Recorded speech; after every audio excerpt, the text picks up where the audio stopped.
안녕하세요. 책 읽어주는 남자 채널 북스입니다. 오늘 소개해드릴 책은 걸음걸이라는 책입니다. 백승진 작가 지었고요. 한국문화예술 출판입니다. 이 책은 기본적으로 에세이와 시집이 합쳐진 형태의 독특한 책이다 라고 우선은 장르를 설명드릴 수 있을 것 같고요. 이런 생각을 해봤습니다. 그 세상 사는 게 재밌는 것은 사람의 인생이 모두 똑같지 않고 다양성이 있다는 점이다 라는 생각을 해봤고요. 안타깝지만 우리 인생은 하나뿐이기 때문에 그 다양함을 다 경험해보지는 못하겠죠. 그런데 아주 다행히도 아주 좋은 방법이 하나 있는데 바로 책이 아닌가 라고 생각이 듭니다. 우리는 책을 통해서 단조롭고 반복적인 내 인생이 아닌, 내 삶이 아닌 어떤 아주 환상적인 세계, 판타지의 세계를 경험할 수도 있고, 또 내가 아닌 다른 어떤 사람의 삶을 간접적으로 경험해 볼 수도 있습니다. 이 책이 아주 그런 의미에서 개성 있는 책이라고 생각이 되고요. 한 사람의 인생을 담은 자전적인 에세이이면서 시집이기도 한 그런 재미있는 책이라 소개를 드리게 됐습니다. 이 책 걸음걸이라는 책은 먼저 말씀드린 것처럼 굉장히 구성이 독특하다라는 게 첫 번째로 눈에 들어왔고요. 에세이로 봐야 할지, 수필로 봐야 할지, 시집으로 봐야 할지 헷갈리는 그런 책입니다. 총 3개의 장으로 구성이 되어 있는데 1장과 3장은 그 저자의 자전적인 이야기가, 인생 이야기가 담겨 있는 에세이 부분입니다. 그런데 에세이보다는 저는 읽으면서 느낌이 소설 같다라는 느낌을 들었어요. 실제 저자의 인생이 굉장히 다이나믹하고 이런 소설 같은 내러티브가 있는 인생 이야기라 그런 건지 소설 같은 인생 이야기가 담긴 에세이 부분으로 앞장과 뒷장이 구성이 되어 있고, 그 가운데에 2장이 저자의 시로 구성이 되어 있는 액자 형태의 구성이라고 볼 수 있을 것 같습니다. 이렇게 소설 같은 이야기가 막 전개가 되다가 어떤 포인트에서 이제 바닷가가 나오고, 그 바닷가의 해변의 모래알마다 새겨져 있는 시들이 주인공의 눈앞에 확 떠오르면서 바로 저자의 시로 이어지는, 2장으로 이렇게 연결이 되는 그런 구성입니다. 굉장히 독특한 구성이고요. 이 시가 탄생한 배경 같은 거를 자전적인 에세이 형태로 시의 앞과 뒤에 배치한 것으로 보아도 재미있는 구성이 될 것 같고요. 에세이 중간 부분에 극적인 효과로 시를 집어넣은 구성으로 봐도 그래도 흥미로운 구성이 될 것 같습니다. 어쨌든 개인적으로는 이 좀 창의적인 방식의 구성이 흥미로웠다, 이런 생각이 들었고요. 비유적으로 생각을 해보자면 우리 인생이 곧 한편의 시이기도 하고, 또 반대로 시에는 우리의 인생이 담겨있기 때문에 이런 구성이 더 와닿은 것일지도 모르겠다, 이런 생각도 해봤습니다. 인생의 가운데에 시가 있는 것이고요. 시의 주변에는 또 그 안에는 인생이 담겨있는 것이고, 그런 것이 되지 않을까 생각이 됩니다. 그 책에 있는 저자의 이야기를 문장으로 잠깐 읽어드리자면, 글과 시를 읽는 것, 예술 작품을 감상하며 사유하는 것은 존재와 진리에 대한 경험을 쌓는 것 아닐까요? 이러한 물음이 쌓이고 쌓이면 우리는 현 존재이자 예술가가 됩니다. 우리는 원래 모두 예술가였습니다. 네, 이렇게 표현을 하고 있습니다. 우리 인생이 시이고 시에는 우리 인생이 담겨있기 때문에 결국 현 존재로 살아가는 우리는 다 예술가가 되는 거겠죠. 네, 그런 맥락의 이야기를 하고 있는 책입니다. 앞서서도 잠깐 말씀을 드렸지만 이 책을 통해서 엿볼 수 있는 저자 혹은 주인공, 자전적인 에세이라고 했으니까요. 그 저자 혹은 주인공의 인생이 마치 한 편의 누아르 영화 같다라는 생각이 들었습니다. 어릴 때부터 그 동네의 어떤 환경으로 인해서 건달들을 동경하고 불량배들과 어울려 다니던 학창시절부터 결코 평범하지 않았던 그런 젊은 날의 어떤 인생 경험들이 쭉 서술이 되어 있고요. 그런 경험들이 인생이 쌓여서 예술로, 시로 승화가 된 것이 아닌가 이런 생각이 들고요. 글에는 그 사람의 인생이 묻어난다 라는 것이 평소에 제 개인적인 생각인데 이 책을 통해서 그 사실을 다시 한번 잘 확인할 수 있었다 라고 생각이 듭니다. 글에는 그 사람의 인생이 담겨 있는 거고요. 그리고 인생을 담은 글은 분명 다른 사람에게도 울림을 줄 수 있는 좋은 글이 될 수밖에 없다. 이런 생각을 했습니다. 또 한 가지 재미있는 포인트는 그 저자 혹은 주인공, 뭐 이렇게 동일 인물으로 봐도 될지는 모르겠지만 하여튼 주인공의 인생에서 굉장히 여러 가지 그 고난과 위기의 시기들이 있는데 매번 구원이 되었던 것이 바로 책이라는 사실입니다. 어떤 위기의 순간에, 인생의 위기의 순간에 책을 먹어치우듯이 읽는다라고 표현을 하고 있습니다. 먹어치우듯이 탐독하면서 인생의 구원을 경험을 하게 됩니다. 학창시절에 아주 극심한 혼돈과 방황의 시기를 겪으면서도 책과 책을 좋아하는 또 한 소녀가 나오는데 책과 책을 좋아하는 그 소녀, 가은이라는 소녀가 그 주인공 인생의 구원이 되어주는 그런 이야기가 있습니다. 그 주인공을 어두운 세계의 어떤 혼란스러운 인생에서 이런 시인이자 작가이자 예술가의 삶으로 인도해 준 건 단연 책이었다. 이렇게 볼 수 있을 것 같습니다. 그 책과는 사실은 거리가 좀 멀었던 저자가 주인공이 마침 도서관에서 우연히 한 권을 집어들고 나온 책이 있었는데 그 책이 데미안이라는 사실도 재미있는 구성입니다. 데미안은 아시는 것처럼 알에서 깨어나오기 위해 투쟁한다 이런 문장으로 들어있는 어쩌면 이런 그 주인공의 상황하고 이렇게 묘하게 동기화가 되면서 더 인상적인 느낌을 주는 책이었고요. 그 본문 중에서 그 부분을 조금 읽어드리면 새는 알에서 나오기 위해 투쟁한다. 그때 누군가 내 뒤에서 말했다. 친구들의 걸걸한 목소리가 아니었다. 나는 얼른 뒤를 돌아보았다. 가은이 거기 서 있었다. 책이랑은 멀어 보였다며 의외로 좋은 책을 고르는 눈이 있다며 가은은 내가 들고 있던 낡은 책을 가리키며 말했다. 거기서 그치지 않고 가은은 내게 그 책의 제목이 등장인물의 이름과 같은 데미안이라는 사실까지 알려주었다. 그녀가 세 번째로 좋아하는 책이라고도 말했다. 이렇게 그 책과 관련된 부분이 묘사가 되고 있는데요. 소설 같죠? 이렇게 잠깐만 읽어드려도 소설의 한 장면 같은 데미안 책을 우연히 집어들었고 또 어떤 책을 좋아하는 소녀와 연결이 되는 이런 부분을 읽어드렸고요.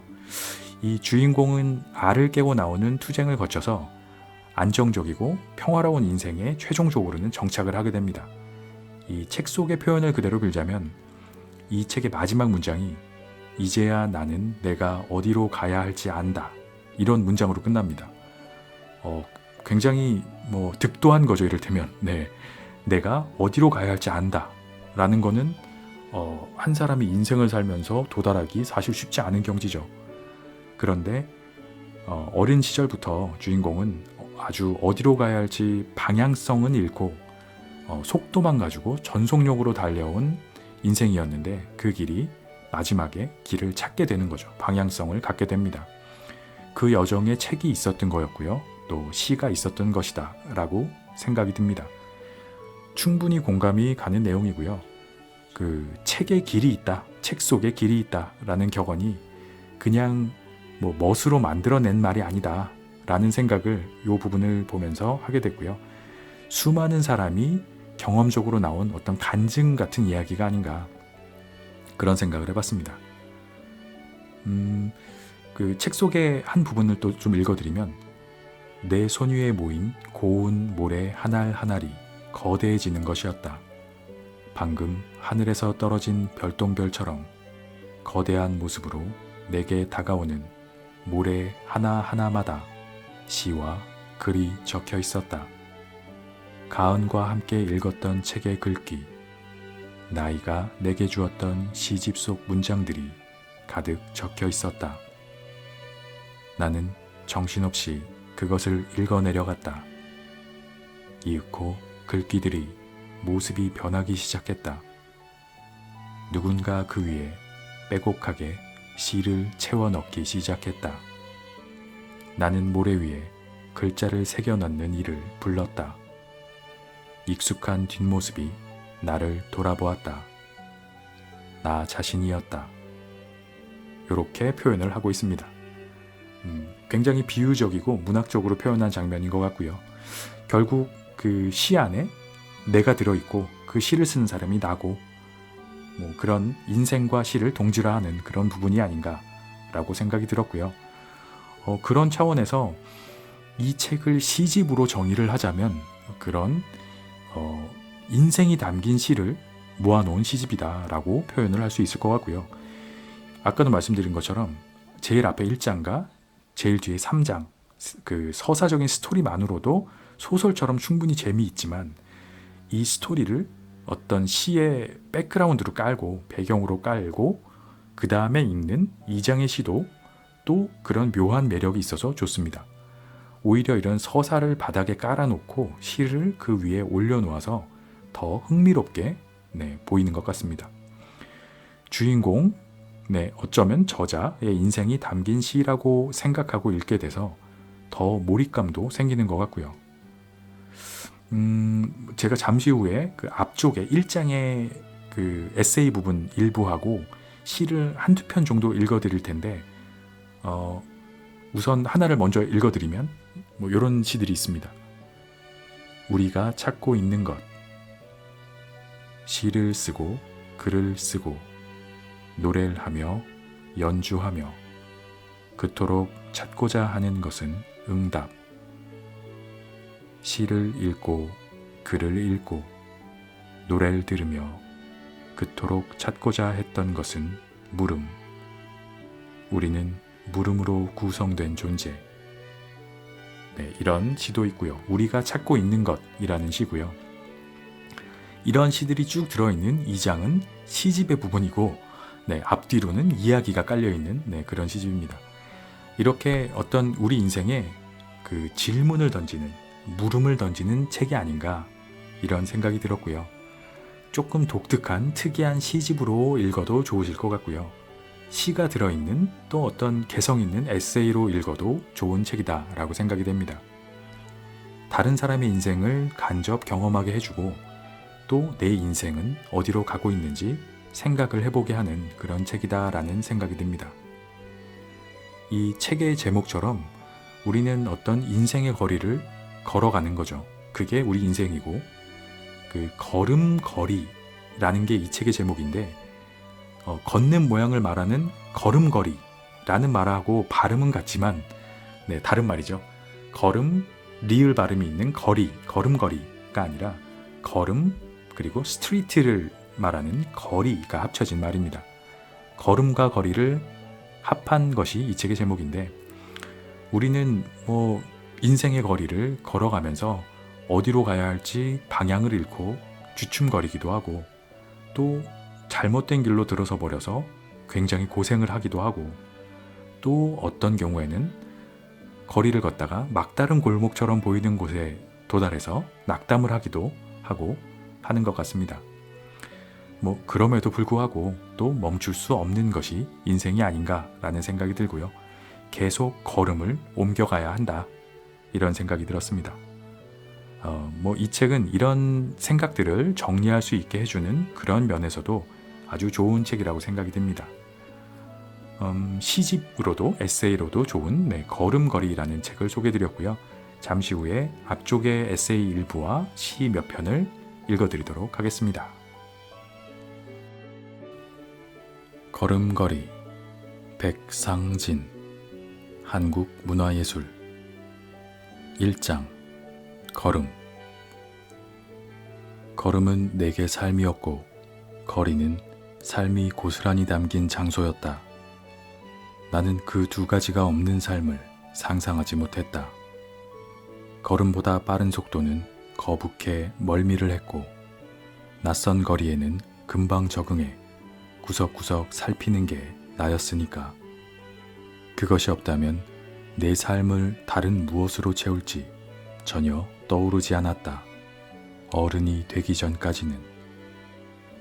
멀리 수평선으로부터 바람이 불어왔다. 날카로운 겨울 바닷바람이었다. 가장 소중한 것을 잊어버렸던 나를 꾸짖으려는 듯, 왜 이렇게 뒤늦게서야 돌아왔냐고 윽박지르는 듯 바람이 내 뺨을 철썩 때렸다. 해변의 모래도 바람에 휘말려 불어왔다. 차가운 알갱이들이 눈으로 들어오게 되었다. 몸을 허우적거리며 나는 따가운 눈을 비볐다. 눈물이 흐르고 눈두덩이가 붉게 변했다. 따갑고 화끈거릴 정도로 눈을 비빈 후에야 모래 알갱이들을 전부 빼낼 수 있었다. 뿌옇게 번져버린 씨앗 속 바다는 바로 전까지와 전혀 다른 모습을 하고 있었다.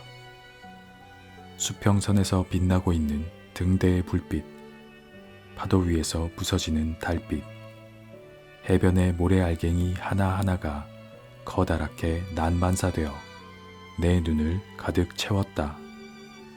그것들이 점점 커질수록 그 안에 적힌 빼곡한 글귀들이 보였다. 포항의 북쪽 월포 해수욕장 근방의 작은 마을 월포리는 내 고향이었다.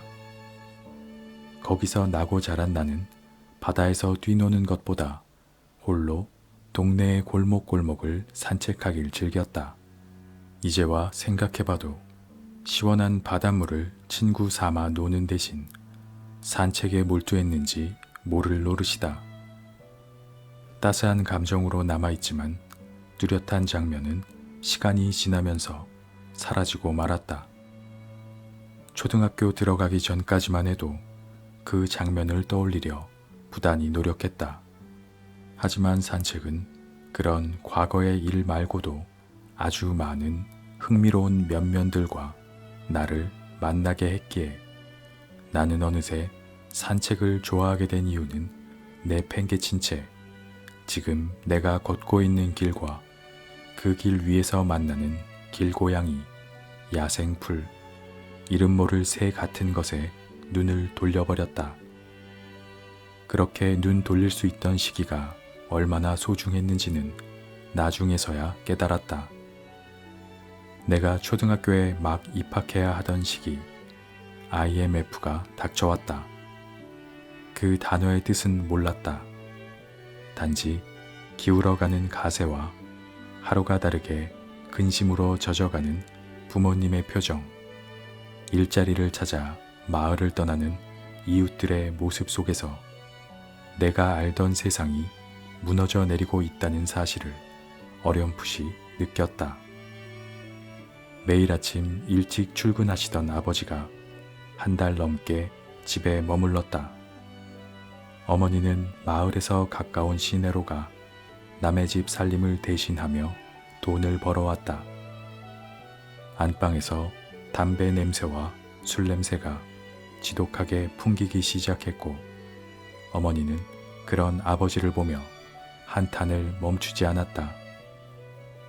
결국 집안의 물건을 서로에게 던지며 싸우는 지경에 이르렀다. 늘 사랑과 배려로 서로를 대하던 어머니와 아버지가 그런 식으로 돌변하자 나는 삶의 갈피를 잡을 수 없었다. 게다가 IMF 때문에 초등학교 입학도 하지 못한 터라 나는 그야말로 무인도 한가운데에 내던져진 기분에 휩싸여 하루하루를 보냈다. 미소만 머금었던 얼굴엔 그늘이, 웃음만 짓던 입에는 욕이 끈끈하게 달라붙어 떨어지지 않았다. 하루는 지나가는 동네 아이의 웃는 소리가 너무 듣기 싫어 앞니가 전부 부러질 때까지 그 아이를 때렸다. 그제야 부모는 심각성을 느꼈다. 아들 안에 딸이 튼 맹수를 감지한 그들은 황급하게 그들의 갈등을 봉합했다. 아버지는 여전히 술과 담배를 달고 살았지만 집에서 잠만 자는 대신 집 근처 빈 건물에 1층 자리를 얻어 중국집을 열었다. 어머니는 이미 정이 떨어질 대로 떨어진 남편과 동업을 끔찍하게 여겼지만 아들이 더 비뚤어지는 것을 막기 위해 이를 앙다물고 중국집에서 일했다. 그들이 겨우겨우 벌어낸 돈으로 나는 초등학교에 입학했다. 그들은 아들이 온순해지길 바랬다. 자애로운 선생의 보살핌 아래서, 아니 무시무시한 선생의 손찌검이라도 내 안에 자라나는 무언가를 끊어낼 수 있다면 기꺼이 따르겠다는 입장이었다. 오히려 후자의 상황을 더 바랐을지 몰랐다. 그들도 부모가 처음이었으니까 나를 키울 방법은 어떻게든 마련할 수 있었겠지만 나를 다룰 방법은 그들에게 없었다. 나보다 어리고 체격도 작은 반 아이들이 가장 먼저 나의 표적이 되었다. 겨우 1살 차이였지만 막 성장할 시기에 아이들 사이에선 그 1년 차이도 어마어마했다. 게다가 아이들은 세상을 향해 내가 품고 있는 징호가 얼마나 거대한지 동물적으로 알아챘다. 그 불똥이 자기에게도 튈까 무서워 알아서 저 자세를 취했다. 곧 선생에게도 반항을 시작했다. 맞으면서도 덤볐고 교무실을 밥 먹듯 들락날락했다. 어머니와 아버지도 그들 나름의 고충으로 내 학교 생활에 미처 신경 쓰지 못했다. 중국집에 방문하는 손님을 대접하기 위해서였다. 하지만 그건 절대 자의가 아니었다. 그 시기 동네에 하나뿐인 중국집에는 근방에서 활동하는 건달들과 무례한들이 자주 방문했다. 자신들의 담당 구역이 아님에도 불구하고 은근히 무력을 드러내 어머니와 아버지에게 이런저런 요구를 해댔다. 대부분 주문하지도 않은 비싼 음식을 내놓으라는 것이었다. 아버지와 어머니는 자릿세를 받아가지 않는 게 어디냐며 안도했다. 그런 모습을 보며 나는 처음으로 부모가 안쓰러웠다. 넓게만 느껴지던 그들의 등이 쪼그라드는 것 같았다. 부모를 상대로 그런 생각을 했다는 것을 깨닫고 죄책감을 느꼈다. 그러다 문득 오히려 그것이야말로 삶의 법칙일지도 모른다는 생각이 들었다. 추측은 점점 확신으로 바뀌었다. 학교에서 돌아오면 나도 중국집 일을 거들어야 했다. 자연스럽게 산책과는 멀어졌다. 처음에는 좀이 쑤셨다. 하지만 중국집에서 음식을 나르고 뜨거운 불길을 견디며 설거지를 하고 집으로 돌아오면 움직일 수조차 없이 녹초가 되어버렸다. 잔뜩 헐어버린 몸과 마음으로 살아가던 어린 내게 활력은 단 하나, 건달들이었다. 부모가 초라해 보이기 시작한 때부터 마음 한구석에는 건달들을 동경하는 감정이 자라났다. 비록 어둡고 지저분한 일을 하는 자들이었지만 아무도 그들에게 이래라 저래라 하지 못했다. 오히려 그들은 누군가를 부리고 발 아래 두는 것에 익숙한 사람들이었다. 그들 몸 곳곳에 난 흉터도 내게는 인생의 승리를 가득 머금은 회심의 미소처럼 보였다. 건달들의 눈에 들기 위해 그들이 중국집에 오면 다른 손님에게 하는 것보다 깍듯하게 맞았다. 어머니는 그런 나를 말리려 했지만 내가 아니면 어머니가 그들을 상대해야 했기에 어느 순간부터는 슬쩍 발을 빼 내 뒤로 숨었다. 처음에 건달들은 나를 우습게 여겼다. 일부러 음식이나 식기를 흘리고 나더러 치우라고 했다. 그러나 나는 그런 만행에도 친절하게 대응하며 그들의 눈에 내 얼굴을 새기려 했다. 조금 시간이 걸렸지만 초등학교 졸업반이 될 즈음 드디어 그들이 나를 알아보기 시작했다. 어이, 거기 같은 호칭으로 일관하던 그들이 나를 이름으로 부르기 시작한 것이다. 승진아, 백승진이, 우리 승진이. 담배 연기를 뻐끔뻐끔 뿜어대며 장난스럽게 나를 부르던 그 목소리가 왜 그토록 달콤하게 느껴졌을까? 그 시기 학교에서도 내가 정붙일 무리가 나타났다. 나와 비슷한 가정 환경을 가진, 그러니까 훈육하는 법을 모르는 부모가 내 팽개치듯 학교에 보낸 아이들이었다. 우리는 우리 세력이 아닌 다른 아이들과 치고받으며 하루를 보냈고 우리 무리 안에서도 싸움을 일삼았다. 내뻗는 주먹에는 상대를 향한 악의보다는 삶을 향한 증오가 담겨 있었다.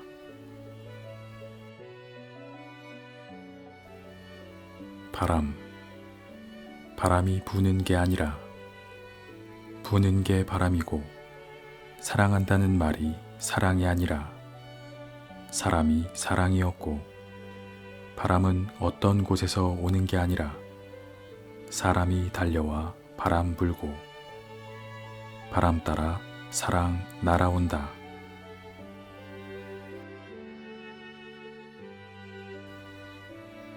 우리가 찾고 있는 것.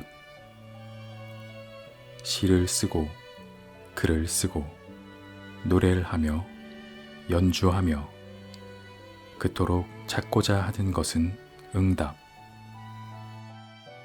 시를 읽고 글을 읽고 노래를 들으며 그토록 찾고자 했던 것은 물음. 우리는 물음으로 구성된 존재.